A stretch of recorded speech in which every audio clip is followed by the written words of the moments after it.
দুধ খেতে কিন্তু 2 মিনিট লাগে না, ঢকঢক করে একটা গ্লাস দুধ খেয়ে নেওয়া যায়। কিন্তু ও তো ছেলে, এমন ছেলে ঢকঢক করে খাবে না, চুপচুপ করে খাবে, কি বুঝলে? Hello friends, good morning, welcome back my চ্যানেলে। আমি সাধন, আমাদের সবাইকে জানাই অনেক ভালোবাসা। আশা করছি সবাই সুস্থ আছে, ভালো আছে, খুঁজতে আছো, আমি ভালো বুঝতেছি, আছি। রোদ্দুর উঠেছে কেমন বলো তো, ওয়েদার দেখে মনে হচ্ছে সরস্বতী পুজোর গন্ধ গন্ধ লাগছে। অ্যাকচুয়ালি ওখানে প্যান্ডেল হচ্ছে, ওই মাঠের ওখানে প্যান্ডেল হচ্ছে, ওখানে পুজো হয়, প্রত্যেক বছরই হয়। রাস্তার পাশে প্যান্ডেল করে, এবার ওইখানে মানে ওই জায়গাটাতে ফাঁকা আছে, ওখানে প্যান্ডেল করছে। এখন বাজে 11:15, হাজব্যান্ড অফিসে বেরিয়ে গেছে। আমার ভাই বাইক চালাচ্ছে, ভাইয়ের বাইকের পিছনে বসে হাজব্যান্ড গেল স্কুল থেকে, পাপানকে নিয়ে আমার ভাই চলে আসবে বাড়িতে, আমার হাজব্যান্ড যাবে অফিসে। এই সামান্য একটা কথা বোঝাতে এতক্ষণ লাগবে। যাই হোক, আজকে হচ্ছে শুভ মঙ্গলবার। মঙ্গলবারে রান্নাবান্না কী হয়েছে আমার বলো তো? রান্নাবান্না হয়েছে মঙ্গলবারের মতো রান্নাবান্না, বেগুন ভাজি, ডাল রান্না করেছি, আর হচ্ছে নিরামিষ রান্না করেছি। আর একটু শাক ছিল কালকের, এটা হচ্ছে পাট পাতা, শুকানো পাট পাতা আমি একদম ভাজি করেছি। আর শুকানো পাট পাতা ভাজি করলে কালো হয়ে যায়, শুকানো পাট পাতা যখন শুকানো হয় তখনই তার আসল রঙটা, মানে সবুজ রঙটা হারিয়ে যায় সূর্যদেবের তাপেতে। আর যখন আমি কড়াইতে ব্রহ্মদেবের তাপেতে ওটাকে রান্না করি তখন কালো হয়ে যাবে, কি বুঝলে? আর আমার বেবির জন্যে রুটি হয়েছে, আসলেই দেবো। ওর দুধ গরম হয়ে গেছে, মোটামুটি খাবারও রেডি হয়েছে। কিন্তু কথা হচ্ছে গিয়া, দিদি আজকে আসবে না, এটা খুবই ভালো সংবাদ।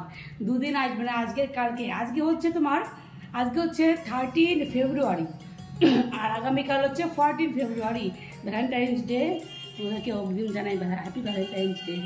আর সরস্বতী পুজো, আমি বাড়িতে সরস্বতী পুজো করি বিগত 4 বছর হয়ে গেছে, না এবার নিয়ে 4 বছর হবে। তো বিকালে যাব সমস্ত পুজোর বাজার করতে। কিন্তু এখন গল্প হচ্ছে এই যে, যেহেতু দিদি আসেনি, বেবি আসলে ওকে একটু খাইয়ে মোটামুটি তারপরে এই ঘর আর এই ঘর মোটামুটি যতটা পারি পরিষ্কার করে নেব। আর সবচেয়ে বড় কথা যে গোবিন্দর ইচ্ছায় আমার শরীরটা এখন একটু ঠিক আছে, মানে আমি পারবো এই কাজগুলো কমপ্লিট করে নিতে মনে হচ্ছে। তবে আমার হাজব্যান্ড সকালে আমার গোবিন্দ পুজো করে গেছে, ভালোই হয়েছে। একটা দিকে সুবিধা হয়েছে, আর আমার হাজব্যান্ডের সঙ্গে আমিও এক মুঠ ভাত খেয়ে নিয়েছি, কারণ সকালে তো আমি যে ভাতই খাই, কারণ এখন ভাত খেলে এনার্জিটা একটু বেশি পাওয়া যাবে মনে হচ্ছে।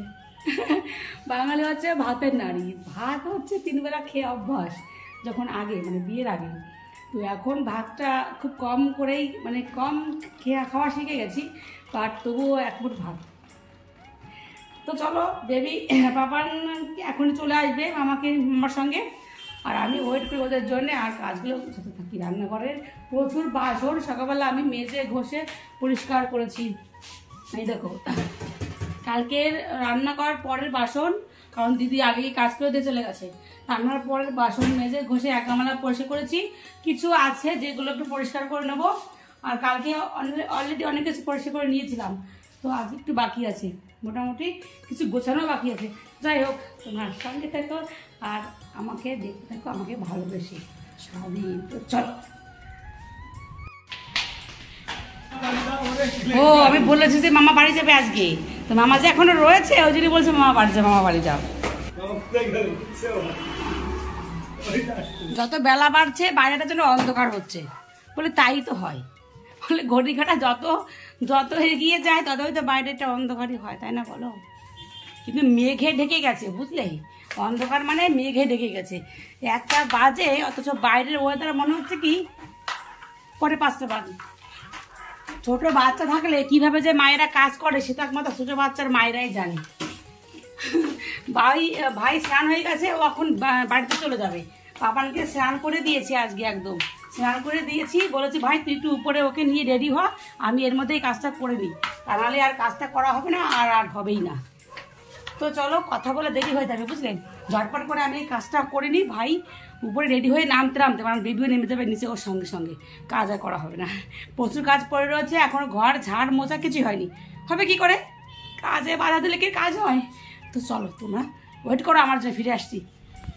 সংসারের কাজ করলে 7 দিন লেগে যায়, বুঝলে? কাজ কিন্তু প্রায় না, ঘর ঝাড় দিয়েছি, মানে ফোনের জোন দেওয়ার মতন অবস্থা। ধরম যে এই বুঝি বেবি নামছে, এই বুঝি বেবি নামছে।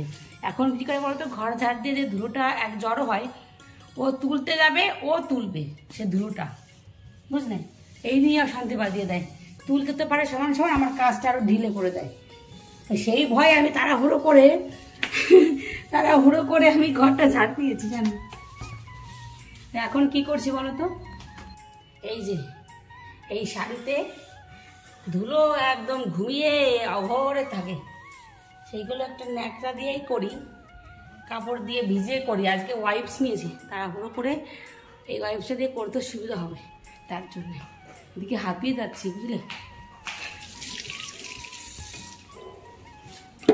আমার পারা যাচ্ছে না ভাই।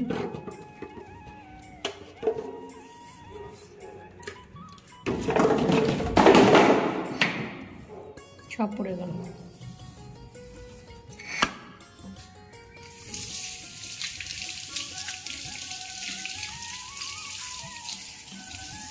মোটামুটি হলো, এখনো রান্না করা বাকি আছে, বুঝলে।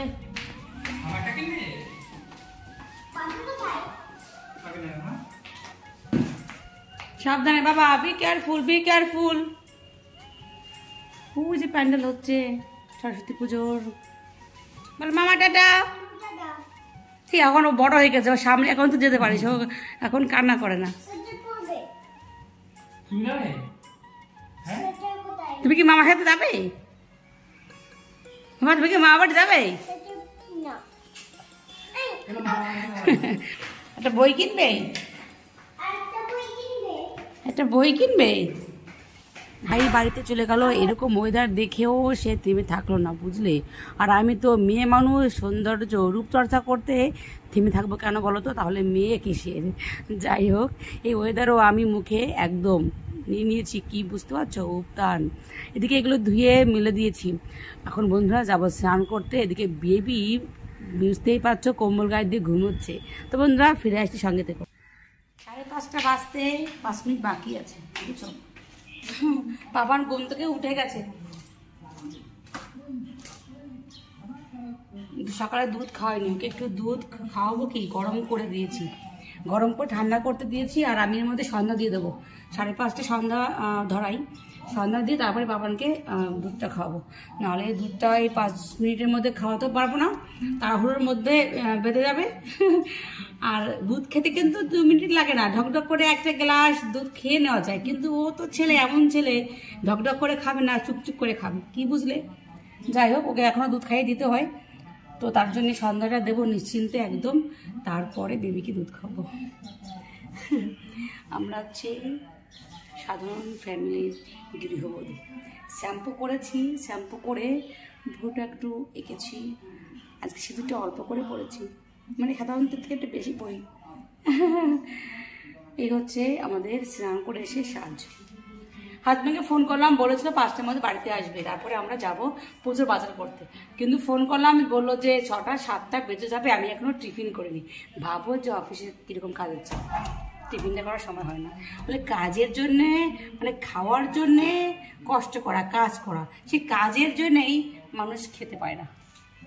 খাওয়ার জন্য কাজ করা, কাজের জন্য মানুষ খেতে পায় না, সময় পায় না, কি বুঝলে।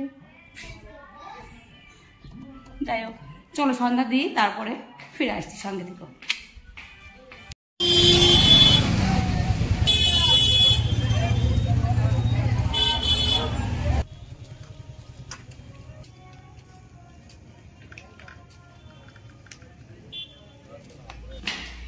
দোকানে গেছি, পাপান মাকে আনতে দেবে না, বলে নেবে না নেবে না নেবে না নেবে না এরকম করছি।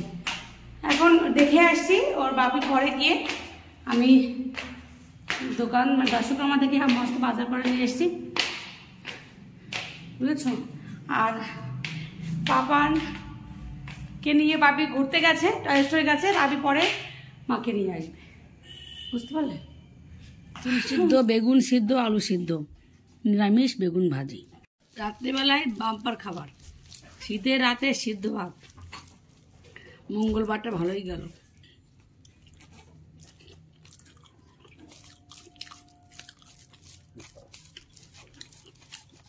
মন তো মানে না, ধরে প্রাণ রহে না। বাপ ছেলে ঘুমোচ্ছে, আমিও ফ্রেশ হয়ে গেছি, কিন্তু ওই যে বললাম মন যে মানে না, হাজব্যান্ড মন্দিরে রেখেছে মাকে, আমি একটু দেখতে এলাম আর সঙ্গে তোমাদেরকেও দেখাতে এলাম। এক কাজে দু কাজ। আমার কিন্তু ঠাকুরের মন্দির আছে, কিন্তু এই মন্দির পরে ঠাকুর রাখা হবে, পরে ব্যবহার করা হবে আর কি।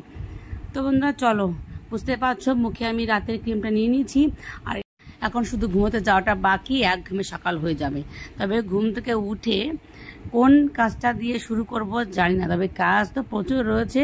দেখো কাজের চিন্তায় ঘুমই হলো না। ঈশ্বরের কাছে প্রার্থনা করি যেন একঘেমে সকাল হয়ে যায়, আর সকালে ঘুম থেকে উঠে মাইন্ড ফ্রেশ থাকে, তাহলে এই সমস্ত কাজগুলো ঝটপট করে একদম চটজলদি কাজগুলো করে নেবো। তো বন্ধুরা তোমরা ভালো থেকো, সুস্থ থেকো, অবশ্যই খুশি থেকো, আমার সঙ্গে থেকো, আমাকে ভালোবেসেই।